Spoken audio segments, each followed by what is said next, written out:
So ನಾವು ಹುಟ್ಟಿರೋ ಈ ಮಣ್ಣಿನ ಬಗ್ಗೆ ಗೊತ್ತಾ? ಈ ಮಣ್ಣಲ್ಲಿ ಹುಟ್ಟಿರೋ ನಾವು ಎಷ್ಟು ಪುಣ್ಯವಂತರು ಅನ್ನೋದು ಗೊತ್ತಾ?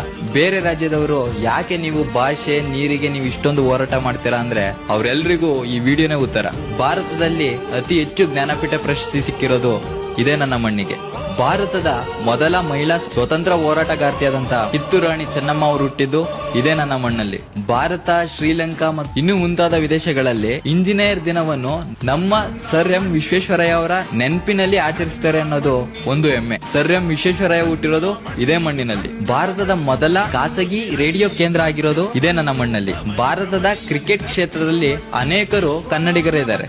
ಭಾರತದಲ್ಲಿ ಅತಿ ಹೆಚ್ಚು ಕಾಫಿ ಮತ್ತು ರೇಷ್ಮೆ ಉತ್ಪಾದನೆ ಮಾಡ್ತಾ ಇರೋದು ಇದೇ ನನ್ನ ಮಣ್ಣಿನಲ್ಲಿ. ಭಾರತದ ಅಧಿಕೃತ ರಾಷ್ಟ್ರಧ್ವಜವನ್ನು ಇದೇ ನನ್ನ ಮಣ್ಣಿನಲ್ಲೇ ತಯಾರು ಮಾಡೋದು. ಭಾರತದ 3ನೇ ಅತಿ ದೊಡ್ಡ ಆರ್ಥಿಕತೆ ಇರೋದು ಇದೇ ನನ್ನ ಮಣ್ಣಿಗೆ. ಭಾರತದ ಅತಿ ಹೆಚ್ಚು ರಾಗಿ ಉತ್ಪಾದನೆ ಮಾಡೋದು ಇದೇ ನನ್ನ ಮಣ್ಣಿಗೆ. ಏಷ್ಯಾದ ಜಲವಿದ್ಯುತ್ ಸ್ಥಾವರವನ್ನು ಸ್ಥಾಪಿಸಿರೋದು ಇದೇ ನನ್ನ ಮಣ್ಣಿನಲ್ಲಿ. ತಮಿಳುನಾಡಿನ ಸೂಪರ್ ಸ್ಟಾರ್ ರಜನಿಕಾಂತ್ ಹುಟ್ಟಿದ್ದು ಇದೇ ಮಣ್ಣಲ್ಲಿ. ಅಷ್ಟೇ ಯಾಕೆ, ನಾವು ನೀವು ಹುಟ್ಟಿರೋದು ಇದೇ ಮಣ್ಣಲ್ಲಿ. ನಮ್ಮ ಶಂಕರಣ್ಣ ಅವರ ಡೈರೆಕ್ಷನ್ ಬಂದಂತ ಭಾರತದ ಮೊಟ್ಟ ಮೊದಲ ಅಂಡರ್ ವಾಟರ್ ಚಲನಚಿತ್ರ ಇದೇ ನನ್ನ ಮಣ್ಣಲ್ಲಿ ಶೂಟಿಂಗ್ ಆಗಿರೋದು.